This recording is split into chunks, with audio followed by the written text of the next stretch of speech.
P বিন্দুটা যদি এই অনুপাতে করো, ওই কিউটাকে পি বি এর মধ্যবিন্দু দিয়েও করতে পারবো, কারণ যেহেতু সমান সমান অনুপাত, তাহলে পি এবং বি এর মধ্যবিন্দু কিউ না, সেটা মধ্যবিন্দু দিয়েও করা যাবে। একটা বিন্দু আছে, বি একটা বিন্দু, মধ্য থেকে এ ও বি বিন্দুগামী সরলরেখা অক্ষদ্বয়ের মধ্যবর্তী খণ্ডিত অংশের ত্রিখণ্ডক বিন্দুর স্থানাঙ্ক বের করো।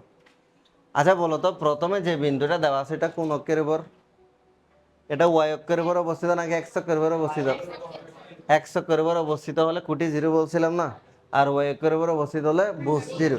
তাহলে প্রথম বিন্দুটা হচ্ছে এক্স অক্ষের উপর অবস্থিত, দ্বিতীয় বিন্দুটা ওয়াই অক্ষের উপর অবস্থিত। তাহলে আমরা যদি এটা আনুমানিক একটা চিত্র আঁকি, আনুমানিক একটা চিত্র আঁকলে এরকম হবে। ধর এটা এক্স অক্ষ, এটা হচ্ছে কি, এটা হচ্ছে ওয়াই অক্ষ, বুঝছো? এটা ওয়াই অক্ষ, এটা ওয়াই অক্ষ। ধরো প্রথম বিন্দুটা কত, 5 0 না? ধরো এতটুকু পর্যন্ত 5, এদের এটা 5, এটা বিন্দু, এটার স্থানাঙ্ক হচ্ছে কি 5 0, বুঝছো? আর এর পরের বিন্দুটা কত, 0 7। তাহলে 0 7 মানে ধরো মোটামুটি এতটুকু তো আসবে। এটা হচ্ছে বি বিন্দু, যার স্থানাঙ্ক হচ্ছে 0 7। তাহলে এটা এক্স অক্ষ, আর এটা কি, এটা ওয়াই অক্ষ। এখন তুমি যদি এদের সংযোগ করো, এটা সংযোগ করে এরকম একটা রেখা পাবে না? এরকম একটা রেখা পাবে কিনা? এখন আমাদের বলছে কি, এই যে বিন্দুগামী সরলরেখা অক্ষদ্বয়ের মধ্যবর্তী খণ্ডিত অংশের ত্রিখণ্ডক বিন্দু, এরা যে অক্ষদ্বয়কে খণ্ডিত করছে, তাহলে সম ত্রিখণ্ডক বিন্দুর স্থানাঙ্ক, ত্রিখণ্ডক বিন্দুর স্থানাঙ্ক বের করতে বলছে। তাহলে মানে এখানে এমন দুইটা বিন্দু আছে, যে দুইটা বিন্দু এ বি রেখাকে সমান সমান তিনটা অংশে বিভক্ত করছে। ধরো এই বিন্দুটা হচ্ছে পি, এই বিন্দুটা হচ্ছে কি কিউ। তোমাদের আমি ওই পড়ানোর সময় একটু আগেও বলছি, সম ত্রিখণ্ডক বিন্দু হলো অনুপাত কেমনে বের করবা। তার মানে এ বি দুইটা বিন্দু দেওয়া আছে, দুটোটা হচ্ছে অক্ষের উপর, এটা এক্স অক্ষের উপর, এটা ওয়াই অক্ষ। তাহলে এই রেখাটা যেটা এ বি আসছে, তাহলে এ বি রেখার সম ত্রিখণ্ডক দুইটা বিন্দুর স্থানাঙ্ক বের করতে বলছে।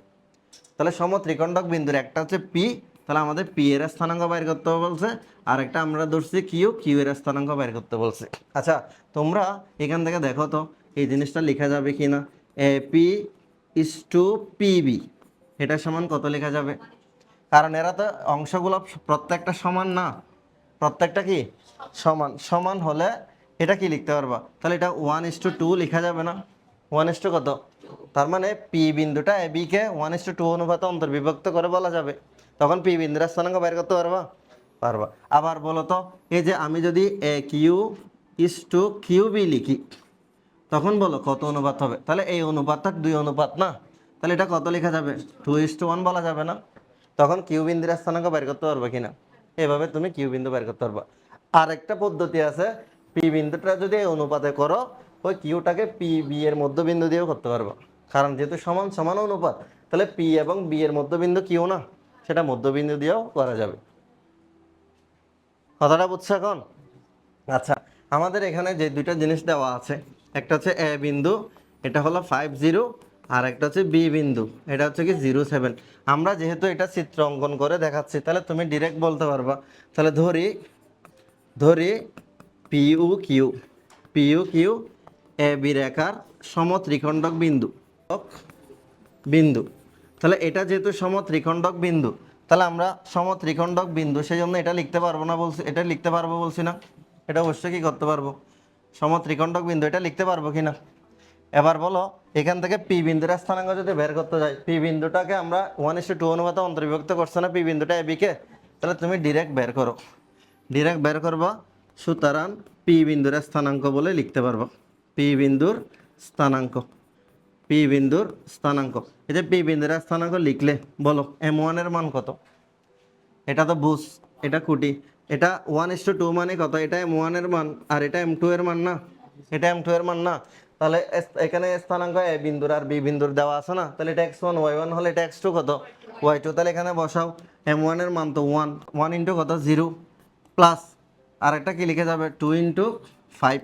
তাহলে নিচে কি হবে 1 + 2, এ পাশে আসবে 1 ইন্টু কত 7, প্লাস 2 ইন্টু কত 0, তাহলে 1 প্লাস কত 2 হবে। এটা হচ্ছে তোমার পি বিন্দুর স্থানাঙ্ক। তাহলে ফাইনালি কি থাকতেছে, উপরে দেখো এটা 0 হয়ে যাবে, তাহলে 10 থাকবে না, 10 / কত 3।